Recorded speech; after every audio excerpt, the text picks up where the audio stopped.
বাবা সাহেব আম্বেদকর এডুকেশন ইউনিভার্সিটির দুর্নীতির বিরুদ্ধে ওয়েস্ট বেঙ্গল টিচার্স ট্রেনিং অ্যাসোসিয়েশনের পক্ষ থেকে সরকারের কাছে দাবি, দুর্নীতিমুক্ত বিশ্ববিদ্যালয় গড়ে তুলতে হবে। বিশ্ববিদ্যালয়ের VC, deputy registrar, finance officer এবং বিভিন্ন বিভাগের বিভিন্ন কর্মীবৃন্দ দ্বারা অ্যাফিলিয়েশন, পরীক্ষার পদ্ধতি, বিভিন্ন কলেজে পরীক্ষার সিট ফেলা এবং বেসরকারি কলেজগুলোতে শিক্ষক শিক্ষিকা নিয়োগ করার নামে যথেচ্ছ দুর্নীতির বিরুদ্ধে অবিলম্বনে তদন্ত কমিটি গঠন করে বিশ্ববিদ্যালয়কে দুর্নীতিমুক্ত করা। প্রতি বছর অ্যাফিলিয়েশনের নাম করে বেসরকারি বিএড কলেজগুলি থেকে 3 লক্ষ থেকে 12 লক্ষ পর্যন্ত টাকা নিয়ে কলেজগুলিকে অ্যাফিলিয়েশন দেওয়ার পূর্ণ তদন্ত চাই। ইচ্ছাকৃতভাবে কলেজগুলিকে বিভিন্ন ত্রুটি দেখিয়ে অ্যাফিলিয়েশনের নামে এই ঘুষ নেওয়া বন্ধ করতে হবে। বেসরকারি বিএড কলেজগুলিতে পরীক্ষার সিট ফেলার নাম করে লক্ষ লক্ষ টাকা ঘুষ নিয়ে কলেজের পরীক্ষার পরিকাঠামো না থাকলেও সেই কলেজগুলিতে পরীক্ষার সিট ফেলা বন্ধ করতে হবে। এনসিটিইর নিয়ম না মেনে বিশ্ববিদ্যালয় ইন্টারভিউর মাধ্যমে বেসরকারি বিএড কলেজগুলিতে শিক্ষক শিক্ষিকা নিয়োগ করার যে পদ্ধতি তা অবিলম্বনে বন্ধ করতে হবে।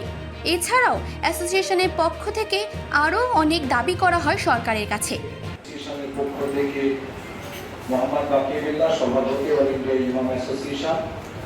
আপনারা দেখতে পাচ্ছেন আমাদের যে পিছনে ব্যানার রয়েছে বাবা সাহেব আম্বেদকর বিশ্ববিদ্যালয়ের কর্তৃপক্ষের দুর্নীতির বিরুদ্ধে প্রেস কনফারেন্স।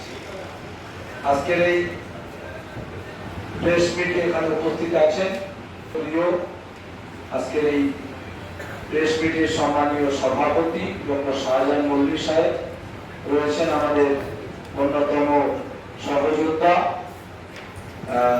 শ্রী শান্তিনাথ সরকার রয়েছে, মিটুল বারিক এবং আরো আমার দাদারা রয়েছে।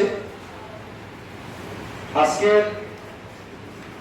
বাবা সাহেব আম্বেদকর এডুকেশন ইউনিভার্সিটি, যে ইউনিভার্সিটি 2023-25 শিক্ষাবর্ষে যেভাবে অ্যাফিলিয়েশন দেওয়ার নাম করে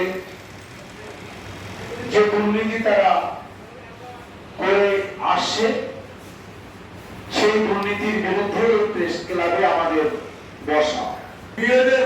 বিএড আর এমএড মিলে মোট ইউনিভার্সিটির টিচার সংখ্যা 6, প্রাক্তন ডেভিডিয়ারের টিচার হচ্ছে মোট 5 জন, ডেপুটেড তাহলে মোট হলো 11 জন, আর 2 জন টিচার আছেন তারা হচ্ছে রিটায়ার্ড, তাদের ইতিমধ্যেই 65 অতিক্রান্ত হয়ে গেছে।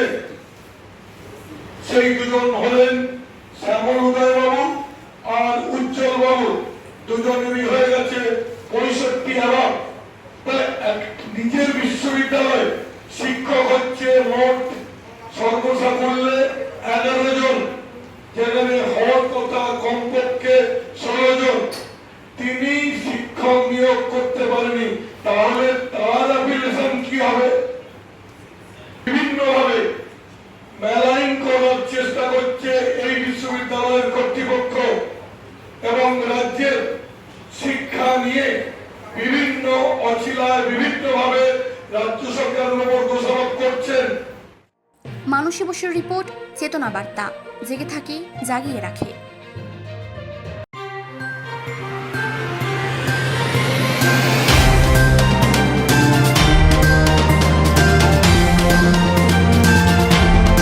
চেতনা বার্তা, জেগে থাকে জাগিয়ে রাখে।